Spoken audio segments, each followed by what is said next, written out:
Hola amigos, un gusto poder saludarles en una nueva semana, un nuevo capítulo de Lecciones de la Biblia. Hemos escuchado la palabra juicio, hemos visto también diferentes procesos judiciales, tal vez en el contexto de nuestro país o nuestra región. Por lo general no tienen una muy buena connotación, hay alguna problemática, alguien está siendo acusado de ser culpable y probablemente ha de recibir una sentencia. Como sea, juicio no lo solemos asociar con las buenas noticias, con el Evangelio inclusive. Y sin embargo, tanto en la vida y obra de Jesucristo y su enseñanza, como también en estos anuncios angélicos que es foco de nuestro estudio, descubrimos que el Evangelio es anunciado a la par con el juicio de Dios. ¿En qué sentido el juicio de Dios son buenas noticias para nosotros?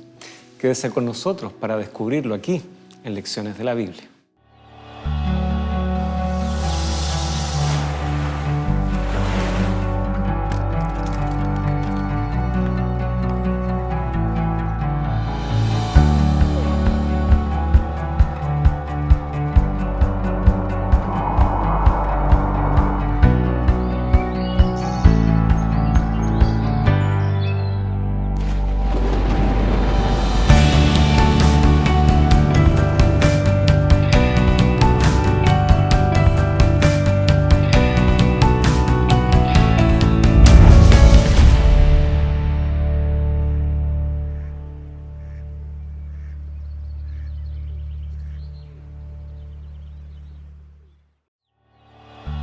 Esta semana, la buena noticia del juicio.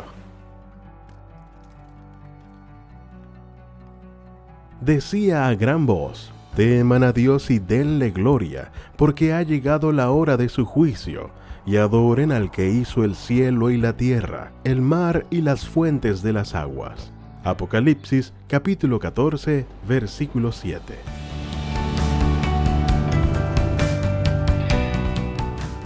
Un gusto amigos estar con ustedes una nueva semana, un nuevo capítulo aquí en Lecciones de la Biblia. Ya estamos en nuestra lección número 5 y estamos naturalmente dispuestos a una vez más zambullirnos profundamente en la Escritura para ver estas buenas nuevas que Dios tiene para nosotros. Y nuevamente damos la bienvenida, Pastor Eduardo. Gracias por permanecer en nuestra compañía y gracias también por estar aquí en este desarrollo del estudio de esta lección tan fascinante. Muchas gracias por la invitación. Un saludo a cada uno de ustedes ahí en sus hogares. Deseamos que el estudio de la palabra de Dios pueda ser edificante para cada uno de ustedes. Así es. Y bueno, queridos amigos, como siempre, vamos a invitar la presencia de nuestro Dios, que su Espíritu Santo esté ayudándonos en estas reflexiones, en estos diálogos y que impresione nuestros corazones y cambie nuestra forma de vivir con su poder, con su ayuda. Vamos a orar. Señor, en esta hora queremos darte las gracias por permitirnos una vez más abrir tu palabra, por ir nuevamente al texto bíblico y encontrar ahí los tesoros bajo los cuales tú buscas orientar y guiar nuestra vida. Que sea realmente un diálogo provechoso y que pongas una disposición nueva en nuestro corazón para no solo entender, sino también vivir de acuerdo a estos tesoros que podremos hallar ahora en el estudio. Lo pedimos en el nombre de Jesús. Amén. Bien, queridos amigos, estamos todavía en esta lección bajo el gran concepto de estos 3 mensajes cósmicos. Ya hemos visto cómo estos ángeles van allí en el capítulo 14 de Apocalipsis entregando mensajes muy pertinentes, muy necesarios para la humanidad. Y estamos entonces ahora en el anuncio todavía, ¿no es cierto?, del primer ángel, analizando cómo él de manera muy clara señala que hay un juicio. Debiéramos entender en el contexto de lo que está pasando en el libro de Apocalipsis, y ya en lecciones anteriores hemos visto, estas son buenas noticias, ¿no? Entonces, juicio con buenas noticias, no siempre la gente tiende a asociarlos.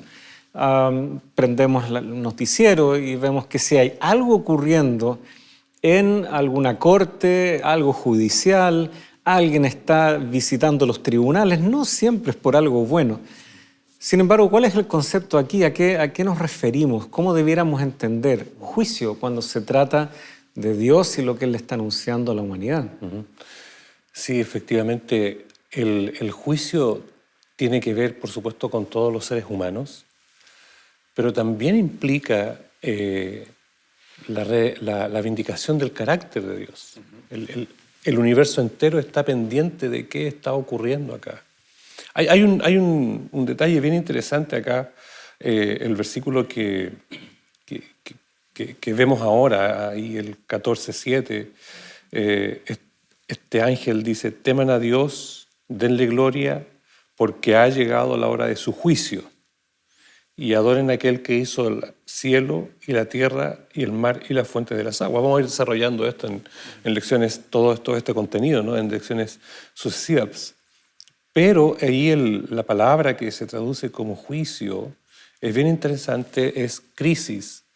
Y crisis es la acción de juzgar. Este vocablo hace referencia a la acción de juzgar, incluso como un proceso. En contraste con crima, que es el momento en que se da el veredicto.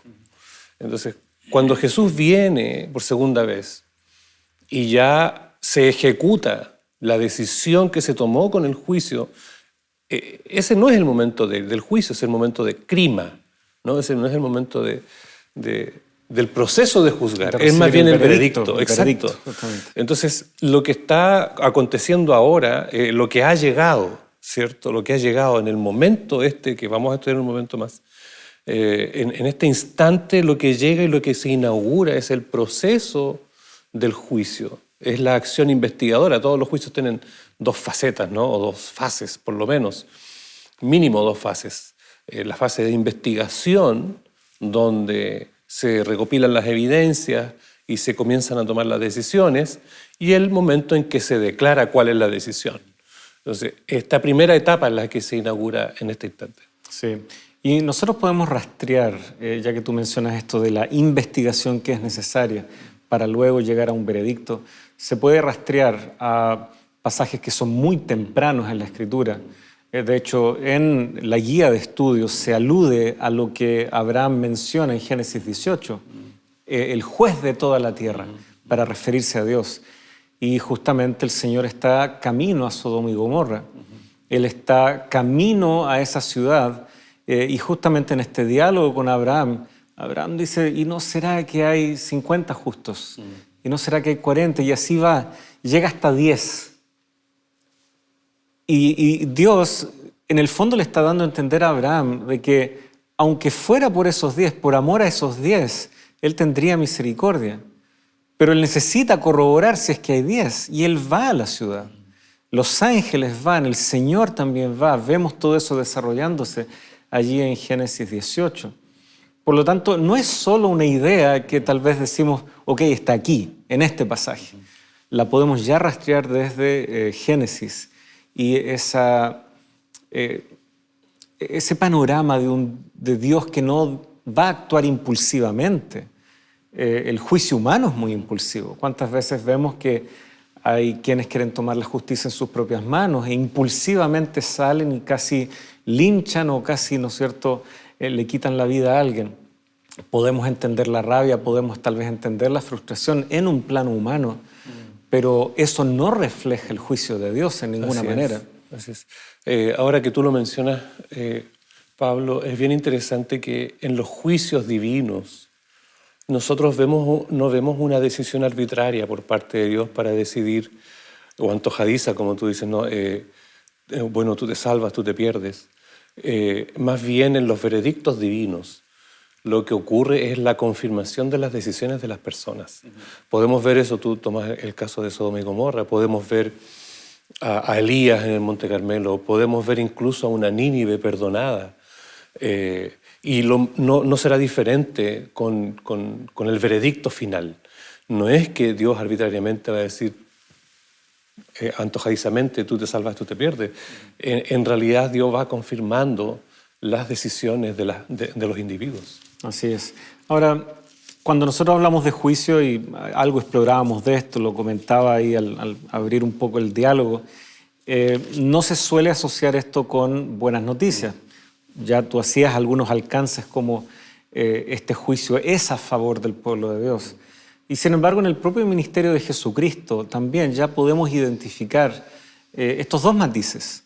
Las buenas nuevas, la iniciativa salvadora de Dios, pero que inevitablemente lleva a un momento en donde estas decisiones humanas, este tiempo de oportunidad muy generoso, muy amplio que Dios ha dado, debe en algún momento llevarse a un veredicto. Porque me imagino, y queridos amigos, me imagino que usted también, no queremos vivir para siempre en un mundo como este. No queremos vivir para siempre en un mundo de pecado, no queremos vivir para siempre en un mundo en donde hay hospitales, enfermedades. No es eso lo que imaginamos como lo deseable en cuanto a lo que es vivir para siempre. En algún momento entendemos de que este mundo tal como lo conocemos debe dar lugar para un mundo mejor.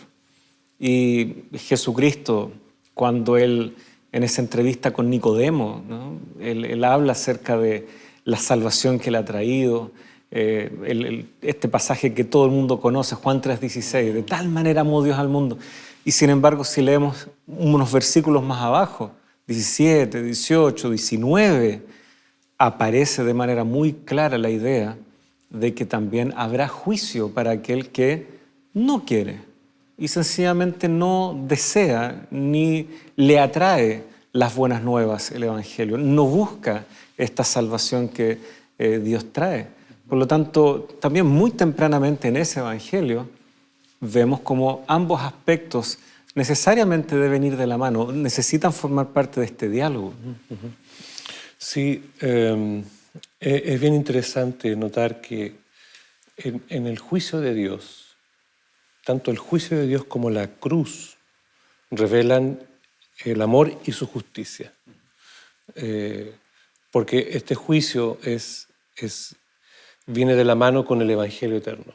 El ángel proclama el Evangelio eterno y dice, adorad a aquel que hizo el cielo, ¿cierto? Porque la hora de su juicio ha llegado.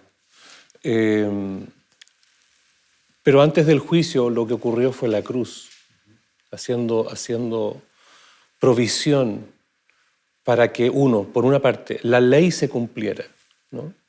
La justicia fuese servida de algún modo o cumplida, ¿no? Pero también está la provisión de Dios en Jesucristo, que paga la pena de muerte, lo que la ley exige, porque la paga del pecado es muerte, ¿verdad? Entonces Jesús paga aquello, se cumple la justicia, pero también en justicia la paga por nosotros, haciendo provisión para la salvación. Porque, como digo, va de la mano, no podemos separar juicio y evangelio. Son ambas partes del carácter de Dios, que es justo y que es amor. Y sería lo que nosotros también, incluso humanamente, reconociendo la gran brecha que existe entre la sabiduría de Dios e incluso tal vez el ser humano más sabio o inteligente, reconocemos que hay ciertas cosas que son insostenibles, que nosotros jamás podríamos aprobar, que golpeamos la mesa y decimos ¿hasta cuándo? Y sin embargo ahora nos vemos confrontados con esta noción de que Dios sí va a juzgar, y algunos hasta bien con esto. Aún aquellos que estarían dispuestos a exigir hasta cuándo con ciertas cosas, desde tal vez el abuso hacia el planeta o hasta el abuso tal vez de algún ser humano o de un pequeño. Ante esas cosas decimos, Señor, ¿hasta cuándo? O si Dios existe, ¿por qué? Y Dios sí nos adelanta, tanto en el Evangelio, en grandes porciones de la Escritura, de que Él sí tiene un momento marcado para poner fin a estas cosas. Y tal vez de ahí, tomándome lo que tú señalabas, ¿no? El proceso y luego el veredicto. Es necesario el proceso y en esa etapa estamos. Ahora, esto que tú mencionas es tan relevante para la vida de cada creyente, el que haya un punto final, porque vivimos en un mundo lleno de violencia, de injusticia, de enfermedad. ¿Cuántos a lo mejor de nuestros amigos que nos están escuchando ahora durante esta semana tuvieron un problema grave, una enfermedad? Y él le pregunta, ¿hasta cuándo? ¿Hasta cuándo, Señor? Ya no queremos más esto, queremos que tú intervengas. vez tras vez nos toca conversar con personas que están sufriendo mucho. Y el hecho de que haya un punto final a esto también es un acto de misericordia y de amor del Señor. Así es. Nosotros en este momento estamos con 3 gatitos en casa que aparecieron. La mamá no supo hacerse cargo de ellos. Y hay uno que está sufriendo. La verdad no sabemos si va a lograr vivir. Los 3 están recibiendo el mismo apoyo. Los 3 están siendo alimentados de la misma manera. Estamos siguiendo todos los consejos que los veterinarios que muy gentilmente nos han orientado. Y vemos que ese gatito está sufriendo. Y podemos entender, aún imperfectamente, que a veces va a ser mejor que ese gatito ya descanse de sus sufrimientos y a veces prolongamos innecesariamente ciertas agonías. Eso palidece tremendamente a la luz de cómo Dios también nos mira. La mirada de Dios es tanto mejor que esta comparación que yo estoy haciendo con estos gatitos. Pero no es indiferente Dios a nuestro sufrimiento. No es indiferente a esta humanidad que muchas veces está en franca autodestrucción. Y necesitamos un nuevo comienzo, un punto final. Y eso también es un acto de misericordia. Jesucristo nunca rehuyó mencionar de que habría un momento en donde las cosas tendrían que ajustarse conforme al derecho, conforme a lo que es correcto y conforme a lo que es el justo juicio de Dios. Pero al mismo tiempo, Él siempre extendió su misericordia. Y la salvación que se nos ofrece es por gracia, es por su misericordia. Qué lindo es ver que en realidad en este concepto de juicio no es un concepto parcial, incompleto, más bien es un concepto muy bien pensado, que viene adosado con todas aquellas cosas que alguien tal vez diría, ya, pero y tal aspecto, Dios ya lo tiene cubierto. Y sí, pero si fuera esto otro, y vamos descubriendo en la Biblia que eso también Dios ha hecho provisión. Cualquiera sea la inquietud del ser humano, Dios ha hecho amplia provisión para traer respuestas.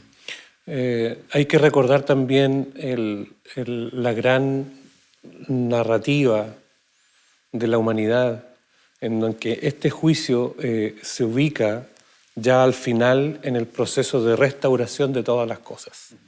Dios creó la humanidad perfecta, la humanidad cayó, estamos en ese estado de imperfección, de dolor. Dios interviene con Jesucristo para hacer provisión. Y entonces ya en la fase final llega el tiempo en que ocurre el juicio y finalmente Jesucristo viene y restaura todas las cosas. Ese es un aspecto. Ahora tú tocas el tema de la gracia, las obras, la fe. Dentro de la semana estuvimos estudiando también aquello. Las obras, en realidad lo que hacen nuestras buenas obras, nuestro trabajo, nuestra obediencia o nuestros actos de misericordia para con otros, no están muy lejos de pagar la salvación o ganar la salvación. O por lo menos responder las acusaciones que se han levantado en contra del carácter de Dios en este juicio. En absoluto. Ya vamos a desarrollar un poco más esta idea. Vamos a ir a un breve corte, pero sí, muy interesante. Hay que también explorar esta arista. Así que, queridos amigos, quédense con nosotros. Ya estamos de regreso aquí en Lecciones de la Biblia.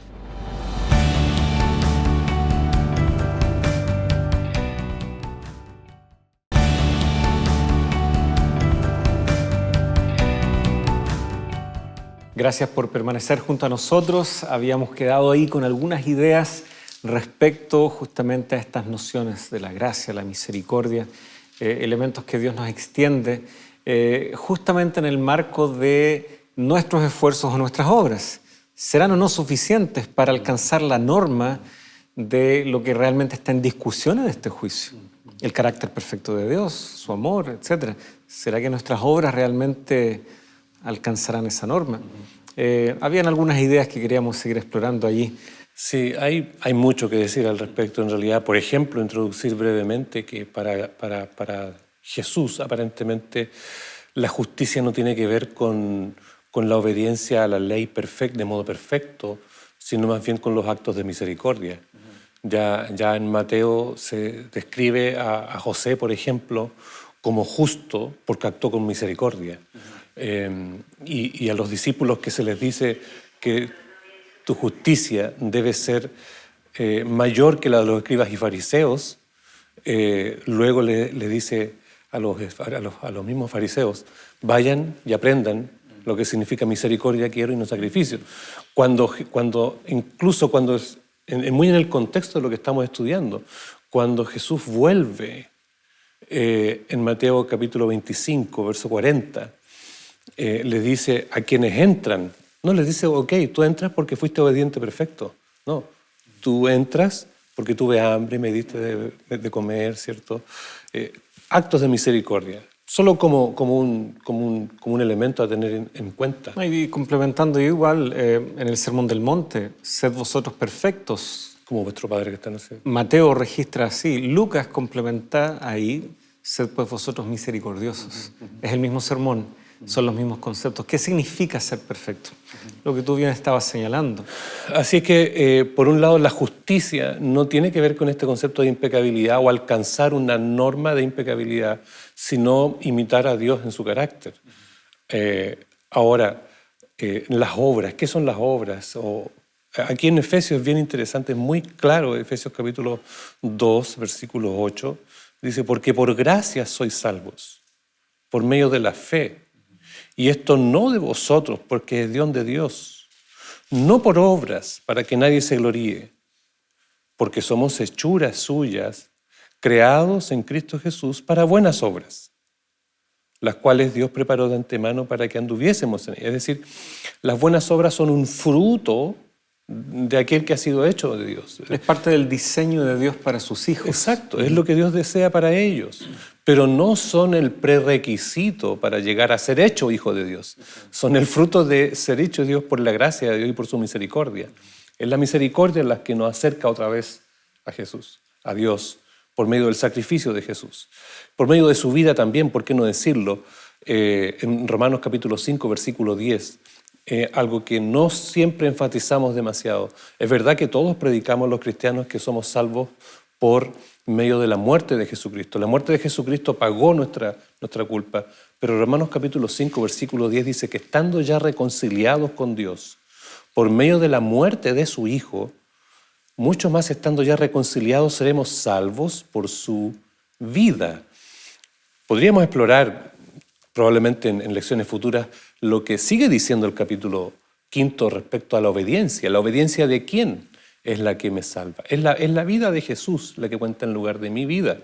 Así que no son mis obras, no es mi conducta, es la conducta de Cristo. No solo su muerte, también sus obras. Ahora, ¿eso significa que los cristianos no necesitan portarse bien de algún modo o manifestar estas obras de misericordia? En absoluto. Porque es lo que Dios quiere para sus hijos. Como tú dices, es el diseño que Dios preparó para nuestra vida. Y sería totalmente inconsecuente decir que creo en un Dios de amor, creo en un Dios de misericordia, creo en un Dios que busca restaurar, hacer bien a su humanidad y que nosotros hagamos todo lo contrario. O que simulemos simplemente, pero en el fondo, en nuestra vida, donde ahí oculto a la vista de los demás, llevemos una doble vida secreta. Por eso que en este concepto del juicio se habla de registros, porque finalmente debemos recordar esta noción del gran conflicto. Hay un enemigo, hay una contraparte aquí, hay alguien que acusa. Y esa acusación no es inventada. Efectivamente, Satanás tiene también, y me voy a permitir usar la expresión de tiene sus secuaces, ¿ya? Sus ángeles, quienes lo ayudan también, mirando, observando. No es desconocida mi vida delante de lo que Satanás puede ver y observar o ser informado al respecto. Por lo tanto, ¿qué es lo que puede finalmente quedar registrado? Y tenemos Daniel capítulo 7, se habla de libros, Apocalipsis 20, versículo, ¿no es cierto?, 12, también se habla de libros que, ahora, alguien dirá, ya libros en el cielo. Lo que el autor está diciendo es que hay registros. ¿Ya? Ese es el lenguaje que tenía a su disposición el autor bíblico en la época. Es la mejor forma de transmitir. Dios tiene claros registros. Porque si hay una acusación de parte de Satanás, no es que Dios la desconozca, no es que Él necesite que Satanás le diga en todo lo que yo me equivoqué. Sin embargo, como parte de esos registros, también está el hecho de que yo me entregué al Señor, que yo busqué orientar mi vida de acuerdo al Evangelio, que respondí a la invitación del Evangelio, que accedí a que el Espíritu Santo obrara en mi vida. ¿Alcancé una perfección? ¿Logré yo por mis esfuerzos romper las cadenas del pecado? No, pero también hay un claro registro de la acción de Dios en mi vida que también está allí junto con todo lo demás. No hay nada que ocultar en esto, pero es ahí donde entra la obra perfecta de Jesucristo. Y ante un cuadro así, las acusaciones de Satanás finalmente no tienen asidero. Es interesante cuando nosotros que trabajamos acá en la universidad nos sometemos a estos procesos de acreditación.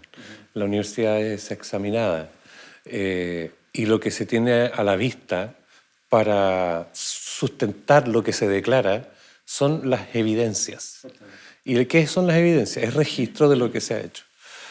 Así entonces existen registros en el cielo que evidencian o que registran lo que nosotros hacemos, no hacemos, las decisiones que tomamos, que son evidencia de las decisiones que tomamos o de la obra de Dios en favor nuestro. Así es. Tal vez la pregunta es, ¿y dónde ocurre este juicio? Ya hemos mencionado el libro de Daniel y el capítulo 7 en particular. Y también en lecciones anteriores ya habíamos hecho algunos alcances, algo ya se comentó sobre el anciano de días, uno como un hijo de hombre que se aproxima y se acerca. Pero tal vez repasar, ¿en qué momento de la descripción del capítulo 7 ocurre esta escena del juicio?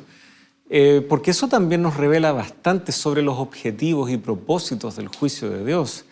Nosotros tenemos aquí en el capítulo 7 estas bestias que representan los grandes imperios, imperios que por cierto tuvieron mucho que ver con el bienestar o malestar más bien del pueblo de Dios, tuvieron incidencia directa respecto a si permanecían o no en la tierra que Dios les había dado por heredad y cómo vivían o no en la tierra.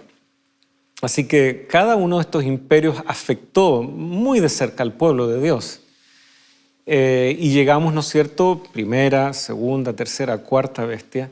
Y esa cuarta bestia nos introduce al periodo posterior a la caída de Roma, incluye también a Roma, pero va más allá, hasta llegar, ¿no es cierto?, al periodo del medievo, en donde política y religión se confunden casi. Y en medio de este caos, ¿no es cierto?, que ya en lecciones previas hemos podido analizar, aparece esta escena. Por lo tanto, ¿cuál es el objetivo de este juicio a la luz de todos estos elementos, estas indicaciones que nos va dando el texto? Es bien interesante lo que tú mencionas porque en el tiempo de esta bestia aparece este cuerno pequeño y que habla grandes cosas. Más adelante se va a decir que habla palabras contra el Altísimo, tiene un desarrollo no político tan solo, sino ahora ya un interés religioso. Es el poder que oprime al pueblo también de Dios durante 1260 años. Y entonces está transcurriendo ese momento hasta que aparece lo que introduce el versículo 9. Hasta que fueron puestos tronos, se sentó un anciano de días, cuyo vestido era blanco como la nieve y su pelo de su cabeza como lana limpia. Su trono, llama de fuego, y las ruedas del mismo, fuego ardiente. Y comienza, ¿cierto?, a describir todo aquello, lo que ocurre en el trono. Entonces, está en la tierra y ahora parece que se traslada a otro espacio, a otro lugar, al trono de Dios, y allí ocurre ahora el momento del juicio. Y esto nos indica de que, como tal vez era ya motivo de reflexión, Dios no está pensando en otra cosa mientras nosotros aquí sufrimos. Dios no está distraído con otros elementos mientras nosotros estamos aquí justamente viendo los embates de poderes como estos.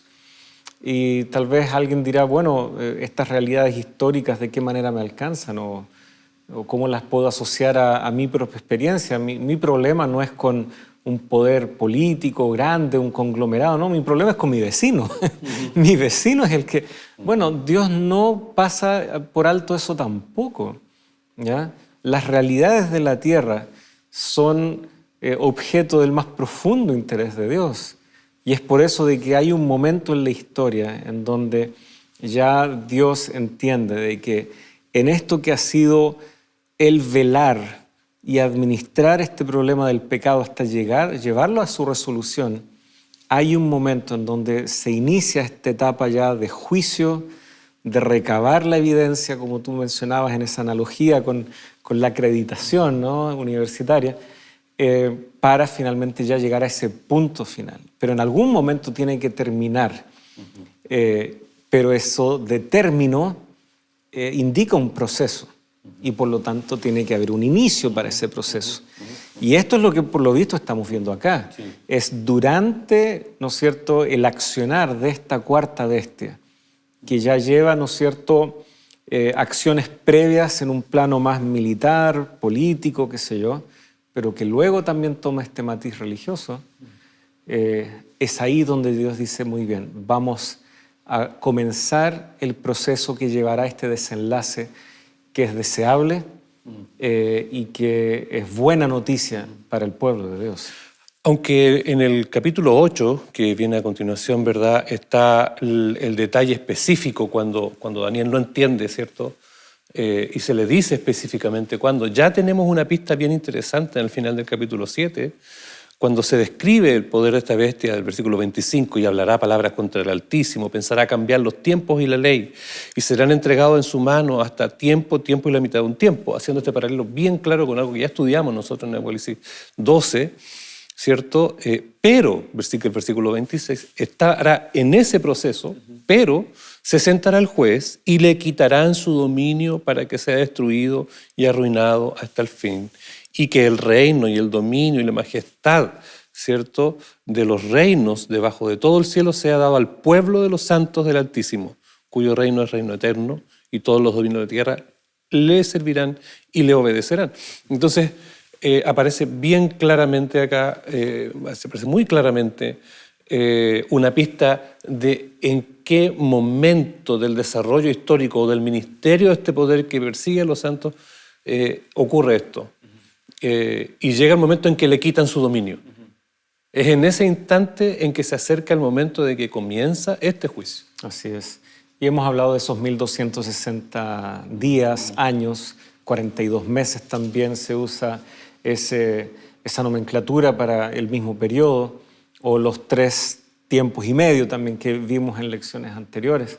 Y justamente por nuestra mirada historicista de estas profecías, sí llegamos, ¿no es cierto?, a una fecha, 1798, estamos en Revolución Francesa, estamos en acciones muy concretas en contra de tal vez la religión cristiana que justamente cumple estos criterios de ser tanto religión como un poder político. Y eso ocurre, ¿no? Los ejércitos de Napoleón, etc. No hay misterios respecto a eso en la historia. Y vemos entonces que poco tiempo después, y ya será motivo de mayor estudio en detalle, llegamos a un famoso año dentro de lo que es la enseñanza y abordaje de estos detalles bíblicos dentro del adventismo, 1844. Por lo tanto, sí, los elementos están, pero la gran pregunta es ¿cuál es los objetivos? Y el capítulo 7, como tú ya bien señalabas ahí, esos versículos 26, 27, es un juicio a favor de los santos. El versículo 22, de hecho, ya también lo anticipa. Hasta que vino el anciano de días y se hizo justicia a favor de los santos del Altísimo, o como tal vez la versión más popular que la gente maneja, la Reina Valera, se dio el juicio a los santos del Altísimo. ¿ya? Es un juicio a favor de ellos, pensando justamente en que algo debe ser resuelto para su bienestar. Y ese algo es justamente la opresión, el engaño, el sufrimiento, estas cosas que finalmente Satanás ha buscado introducir a través de estos actores, a través de estos elementos intermediarios que él ha usado, que son estas bestias. Ahora, para tratar de descubrir dónde ocurre este juicio, tal vez deberíamos ir también a Apocalipsis, capítulo 4, en donde se describe un escenario similar. Sí. Ya no, tal vez no sé si podríamos entrar a decir que es el mismo, pero es un escenario similar que nos ayuda a identificar por lo menos el lugar. Sí, yo diría que no es el mismo momento en la historia, pero es el mismo lugar. Es el lugar del trono que se ha descrito en el capítulo 7. En el capítulo 4 del capítulo 2, capítulo 4, versículo 2 al 4, dice: y al instante yo estaba en el Espíritu, y he aquí que un trono establecido en el cielo. Y aquí dice claramente ya ahora en el cielo, ¿cierto? Para describir el lugar espacial donde está. Y en el trono uno sentado, y el aspecto del que estaba sentado era semejante a piedra de jaspe y de cornalina, y había alrededor del trono un arcoíris semejante al aspecto de la esmeralda. Y alrededor del trono había 24 tronos, y sentados en los tronos 24 ancianos vestidos de ropas blancas con coronas en sus cabezas. El escenario es muy similar y nos lleva al lugar del trono de Dios, ¿verdad? En el cielo. ¿Dónde ocurre este juicio? Claramente es en este lugar. Sí, el trono está mencionado en el capítulo 7 de Daniel, el trono igualmente aquí. Cabe, sin embargo, preguntarse, es el mismo momento el cual está siendo descrito aquí. Pero, queridos amigos, eso será motivo de mayor conversación después de esta breve pausa, así que permanezca con nosotros. Ya estamos de regreso aquí en Lecciones de la Biblia.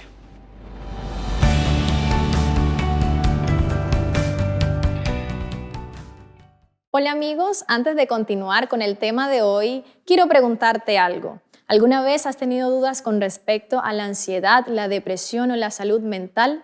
La Escuela Bíblica de Nuevo Tiempo ha preparado este material de estudio titulado Sentimientos, la ciencia del existir. Esta guía aborda de forma práctica y sencilla los temas del día a día desde un enfoque científico. Para solicitarla solo debes escribir al número que está apareciendo en pantalla o también a nuestro sitio web. Te esperamos.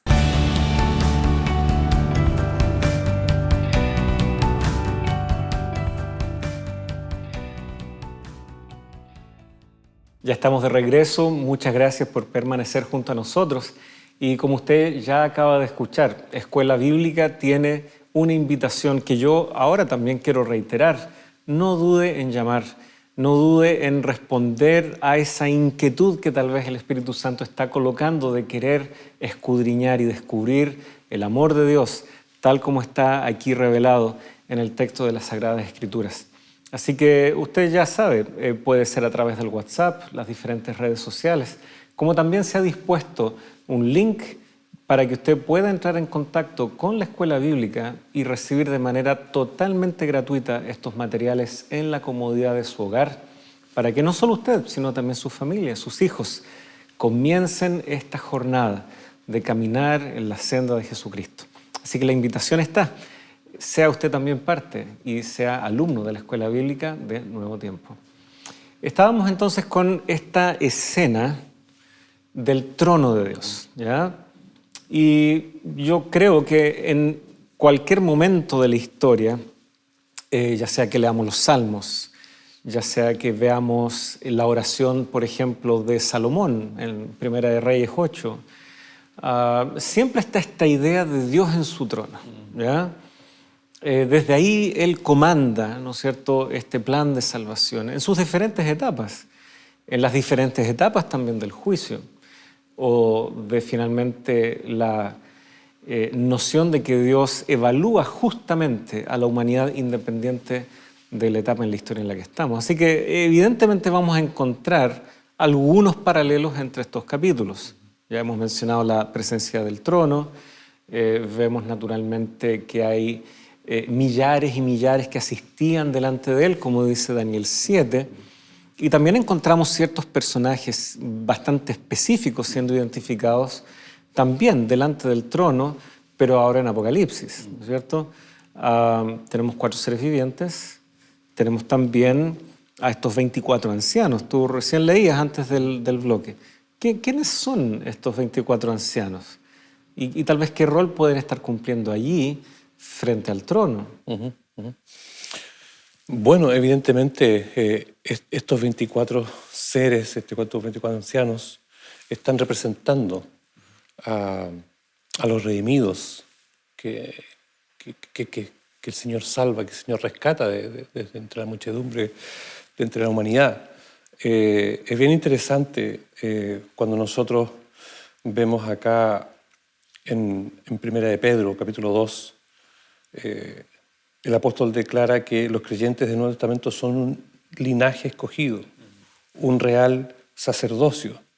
Entonces estos 24 ancianos están representando de algún modo con sus coronas a este real sacerdocio que el Señor ha levantado.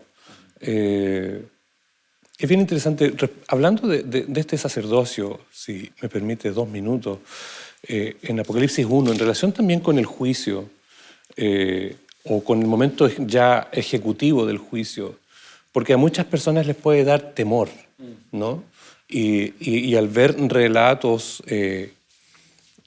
o pasajes de la Biblia, por ejemplo, cuando en el capítulo 1, versículo 7, dice aquí que viene con las nubes, todo ojo le verá, y los que le traspasaron, y todos los linajes de la tierra harán lamentación por él. Dice, cuando dice todos los linajes harán lamentaciones, todos van a lamentarse. Wow, y eso es aterrador. Y ante la llegada del juicio ahora, de esta primera fase del juicio, también puede haber una visión de esto es aterrador. En el capítulo 1, versículo 4 en adelante, Juan a las 7 iglesias que están en Asia, gracia y paz a vosotros, del que es, el que era, el que ha de venir, de los 7 espíritus que están delante de su trono, otra vez está el trono allí, de Jesucristo el testigo fiel, el primogénito de los muertos, el soberano de los reyes de la tierra, el que nos amó, nos lavó de nuestros pecados con su sangre, y ahora dice, y nos hizo reyes y sacerdotes para Dios su Padre. Y aquí hay que tener bien en cuenta este hecho de que el Señor nos haga reyes y sacerdotes, porque una persona para ser rey, lo primero que tiene que ser, antes de siquiera imaginarse rey, es ser de la familia del rey, del linaje del rey, porque el linaje significa familia. Y también no solo nos hizo reyes, sino que también dice que sacerdotes. Lo mismo ocurre si alguien quisiera imaginar la posibilidad de ser sacerdote en el Israel antiguo, tendría que ser de un linaje especial, de una familia especial, de una tribu, pero no bastaba con ser levita, tenía que ser de la familia de Aarón, ¿ya? Ahora, cuando dice que nos hace reyes y sacerdotes, está pensando en que Jesús es nuestro sumo sacerdote y Jesús es el rey de reyes. Apocalipsis lo ha mencionado. Y si nos hace reyes y sacerdotes es porque nos hace de su linaje, de su familia, comprados por su sangre. ¿Y dónde está Jesús ahora? ¿Dónde está ocurriendo? Ya estamos estudiando este juicio. Está en el cielo. Jesús está en el cielo. Entonces, cuando va a decir que los linajes de la tierra hacen lamentación, no están incluidos todos los que son hechos hijos de Dios, porque ellos no son del linaje de la tierra. Ni lamentarán que Jesús venga. Ni lamentarán que Jesús venga, son del linaje del cielo. Entonces, allí quería yo transmitir este mensaje de esperanza, porque el juicio es a favor de los santos, no es en contra de ellos. Ni en el juicio que comienza en esta etapa, ni en el juicio cuando se ejecute, va a ser a favor de los santos. No harán lamentación, porque no son de los linajes de la tierra, son del linaje del cielo. Ellos dirán, este es nuestro Dios, le hemos esperado, Él nos salvará. Y es interesante que las pistas, la evidencia va guiándonos a través de este concepto de sacerdotes.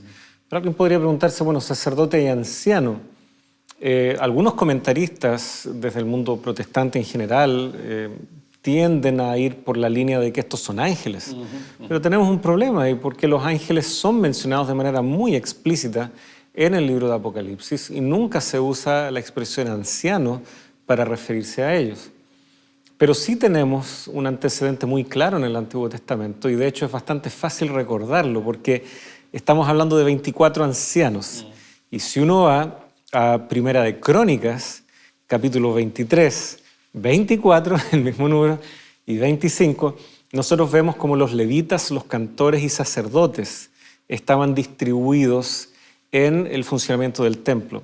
Y especialmente respecto a los sacerdotes, habían 24 turnos, 24 órdenes sacerdotales. Así que es muy fácil recordarlo para que nuestros amigos vean ahí. 24 ya nos da una pista ahí.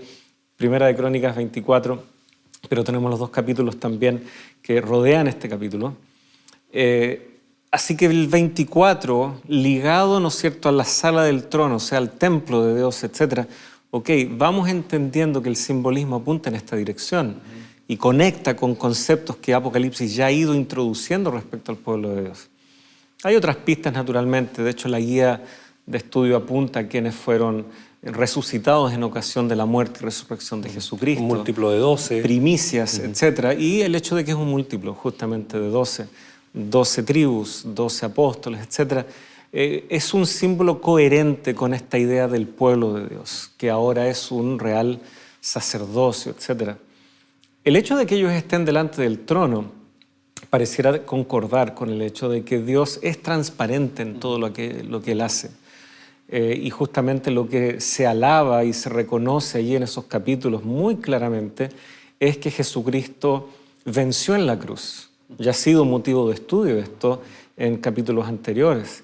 La exaltación, la honra y gloria es a Jesucristo porque Él recién ha retornado a los atrios celestiales habiendo vencido en la cruz y Él es ahora entronizado, etc. Pero es interesante, el lugar sigue siendo el mismo, es el lugar del trono de Dios. Desde ahí se lleva adelante el juicio. Ahí también es donde Jesucristo es entronizado. Así es. Ahí es donde hay testigos, ahí es donde hay representantes de la raza humana que están ya anticipando el desenlace, los resultados de este juicio, que como ya hemos visto son a favor. Y muy relacionado también con eso, con el hecho del sacerdocio, está el motivo de la alabanza. Ahí están, se unen en esta alabanza estos conceptos que tú has resaltado, Jesús vencedor, pero también el sacerdocio. Podemos leer este pasaje bien hermoso del capítulo 5, ya en el canto de alabanza, versículos 8 al 12. Y cuando hubo tomado el libro, los 4 seres vivientes y los 24 ancianos se postraron delante del Cordero. Todos tenían arpas y copas de oro, llenas de incienso, que son las oraciones de los santos, y cantaban un cántico nuevo diciendo: digno eres de tomar el libro, de abrir sus sellos, porque tú fuiste inmolado. Esta es la razón de por qué es digno, porque Él fue inmolado como el Cordero de Dios que quita el pecado del mundo. Y con tu sangre nos has redimido para Dios de todo linaje y lengua y pueblo y nación, y nos has hecho para nuestro Dios reyes y sacerdotes, y reinaremos sobre la tierra. Y miré y oí la voz de muchos ángeles alrededor del trono, y de los seres vivientes, y de los 4 ancianos, y su número era millones de millones. Aquí entonces se exalta a Jesús. ¿Por qué se exalta a Jesús? ¿Por qué es entronizado el Señor? ¿Por qué Él fue inmolado? ¿Por qué Él nos rescató? ¿Por qué Él nos hizo reyes y sacerdotes con Él, miembros de su linaje? Ese es el motivo de la alabanza del Señor. Él es el consumador, el obrador y el consumador de la salvación de su pueblo. Así es. Hay tantas escenas, ¿no? Tenemos el pasaje de Zacarías, capítulo 3 también, una escena en donde el sumo sacerdote en ese momento, Josué, estamos en el contexto del retorno del exilio, están con un templo que en nada era representativo si comparamos con la grandeza que tuvo el templo de Salomón. Ellos, sin embargo, están ahí tratando de retomar no solo posesión de la tierra, sino de reinaugurar los cultos, la adoración a Dios, volver a levantar el estandarte de Dios en ese lugar. Falencias por montón, por doquier. Y aquí está Josué como sumo sacerdote y aparece el acusador, ¿no es cierto? Satanás, que tiene tantas cosas que decir y probablemente no estaría tan equivocado, porque muchos profetas se tienen que levantar en ese momento de la reconstrucción de la ciudad, del templo en particular. Una obra retrasada, una obra que el pueblo muchas veces abandonó, no tomó muy en serio. Razones para acusar al pueblo de Dios y al representante del pueblo, como era el sacerdote, habían muchas. Pero Dios hace callar al enemigo, Dios hace callar al acusador y procede a restaurarlo, a animarlo y finalmente a prometerle también que en esa restauración él podrá ser vestido con ropas de justicia, etc. Hay tantos elementos en donde, no solo en Apocalipsis, vamos descubriendo que juicio y misericordia van de la mano. En estos últimos momentos, pastor, tal vez estas últimas palabras para nuestros amigos, para de alguna manera invitarles también a ver de parte de Dios, ¿no? ¿Cuál es la invitación? Sin lugar a dudas, es un momento solemne el que estamos viviendo en la historia de la humanidad. Daniel capítulo 7, versículo 22 dice: hasta que vino el anciano de días, se dio el juicio a los santos del Altísimo y llegó el tiempo, y los santos recibieron el reino. El tiempo, por el estudio, el desenlace de la profecía, ya nos indica que el tiempo ya llegó. Estamos en ese momento de juicio, un juicio que ya inició y que prontamente será el momento del veredicto. Es momento entonces de aprovechar toda oportunidad que el Señor nos dé para aprovechar la obra de Jesús en favor nuestro, su muerte en nuestro lugar, su vida en nuestro lugar. Y ya que estamos en este momento tan solemne en la historia de la humanidad, yo me pregunto, ¿no será que es momento de que tú tomes decisiones, de que tomemos todos decisiones, de pararnos de parte de la justicia, de aprovechar la obra de Jesús en favor nuestro? Y no solo para nosotros, sino para muchos otros que a lo mejor tú conoces. Que el Señor te bendiga y que las decisiones que tomes puedan ser sabias para optar por la vida, porque el Señor nos ofrece la vida y la muerte, como Él dice, ¿no? Ahí está. Es el momento de un juicio, se está desarrollando, pronto será dado el veredicto, pero el tiempo de gracia aún se extiende delante de nosotros. Vamos a orar, pastor. Oramos. Amoroso Padre Celestial, te damos gracias porque tú no nos dejas en la ignorancia. Tú revelas lo que haces a tus siervos los profetas y lo que harás. Y vemos en este mensaje angélico que se proclama al mundo entero que la hora del juicio ya ha llegado. Y te pedimos, Señor, que nos ayudes a tomar decisiones de acuerdo al momento solemne que vive la historia de la humanidad y del tiempo de gracia que aún nos ofreces. Decisiones que puedan ser de vida eterna para nosotros y también para quienes amamos. Acompáñanos, Señor, rogamos en el nombre de Jesús. Amén. Amén. Muchas gracias, pastor. Queridos amigos, muchas gracias también por acompañarnos en este nuevo episodio. Y queda la invitación abierta para la próxima semana en un nuevo capítulo de Lecciones de la Biblia.